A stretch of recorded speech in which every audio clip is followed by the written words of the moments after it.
Rotarian doctor K. Srinivasan அவர்கள் Trichy Mahalakshmi Vidya Mandir CBSE பள்ளியில் கலந்து கொண்டு சிறப்பிக்கிறார்.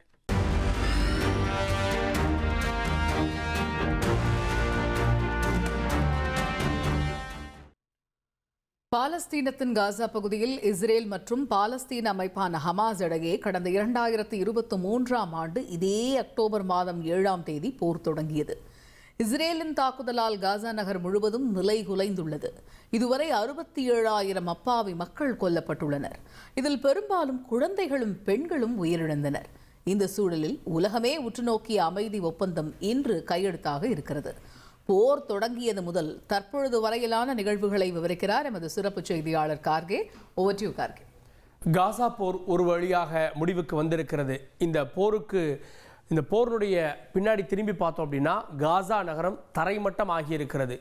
காசாவில் 67,179 உயிர்கள் பலிவாங்கப்பட்டிருக்கிறது. 18,500 குழந்தைகள். கிட்டத்தட்ட வெஸ்ட் பேங்கையும் சேர்த்து 70,000 பேரை இந்த போர் பலி வாங்கியிருக்கிறது. என்ன நடந்தது அப்படின்றத பார்க்கலாம். 2023 அக்டோபர் 7ஆம் தேதி அக்டோபர் தாக்குதல் அப்படின்னு ஹமாஸ் அழைக்கிறாங்க. திடீர்னு என்ன பண்ணுறாங்கன்னா ஒரு குரில்லா முறையிலான தாக்குதல், திடீர் தாக்குதலை நடத்துகிறாங்க.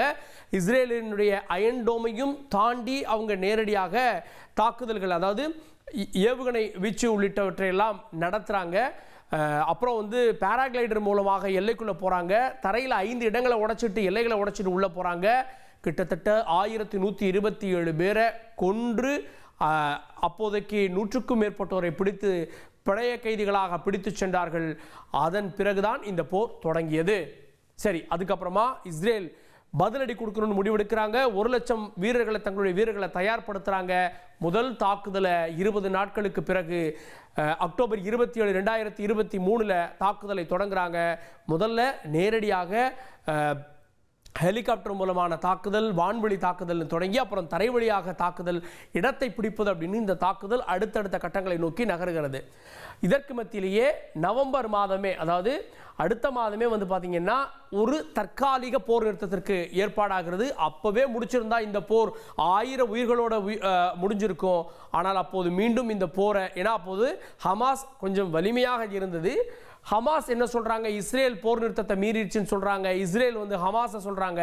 மீண்டும் இப்படி பேச்சு கொண்டிருக்கப்போ நவம்பர்ல இருந்து ஜனவரி வரை ஒரு தற்காலிக போர் நிறுத்தம் இருக்க, திரும்ப ஜனவரிக்கு அப்புறம் போர் ஆனது தொடங்கிவிட்டது. மீண்டும் உயிர்களை போர் குடிக்க தொடங்கிவிட்டது. அதன் பிறகு பிப்ரவரி 29ஆம் தேதி ஒரு இடத்துல உணவு ட்ரக் வருது. உணவு ட்ரக்கில் இருக்கக்கூடிய உணவுகளை பெறுவதற்காக பொதுமக்கள் முண்டியடிக்க தொடங்குறாங்க. ஒரு 4-5 மாதங்களிலேயே உணவு பஞ்சம் தலை விரித்தாடுகிறது.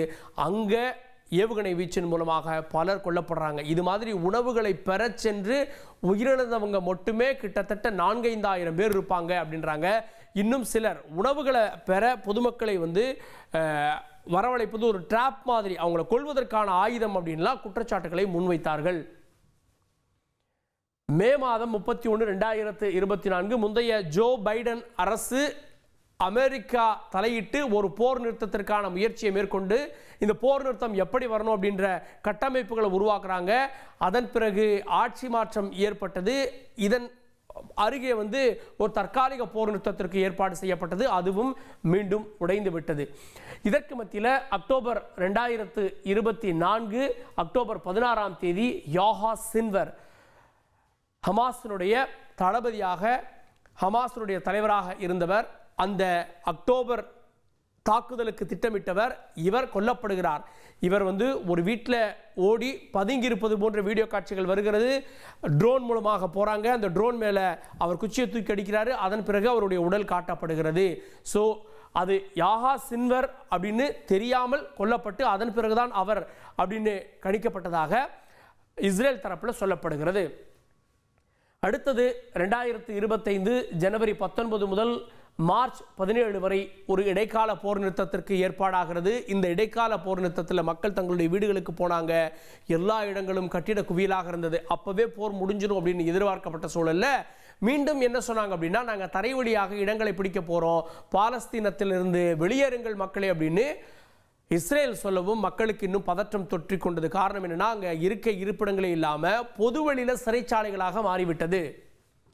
அதன் தொடர்ச்சியாக இந்த அக்டோபர் 10ஆம் தேதி போர் நிறுத்தம், இதன் பின்னணியில் எகிப்து மற்றும் கத்தார் உள்ளிட்ட நாடுகள் இணைந்து அமெரிக்காவுடைய தலையீட்டில் 10ஆம் தேதி இந்த போரானது நிற்கிறது.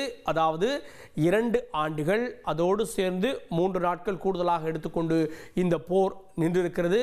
இப்போது 13ஆம் தேதி அமைதி ஒப்பந்தம் எகிப்தில் கையெழுத்தாகிறது. இஸ்ரேல் நாடாளுமன்றத்தில் இஸ்ரேலுடைய அதிபரும் அமெரிக்க அதிபரும் இணைந்து உரையாற்றினார்கள் அப்படின்றது குறிப்பிடத்தக்கது. போர் நின்றுவிட்டது. ஆனால் அந்த மக்கள் அமைதியை எதிர்நோக்கி இருக்கிறாங்க. அவங்க மீண்டும் இயல்பு நிலைக்கு திரும்ப இன்னும் பல 10 ஆண்டுகள் வரும் அப்படின்றாங்க.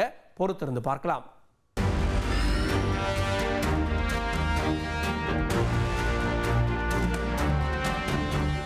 Rotarian doctor K. சீனிவாசன் அவர்கள் திருச்சி மகாலட்சுமி வித்யா மந்திர் CBSE பள்ளியில் கலந்து கொண்டு சிறப்பிக்கிறார்.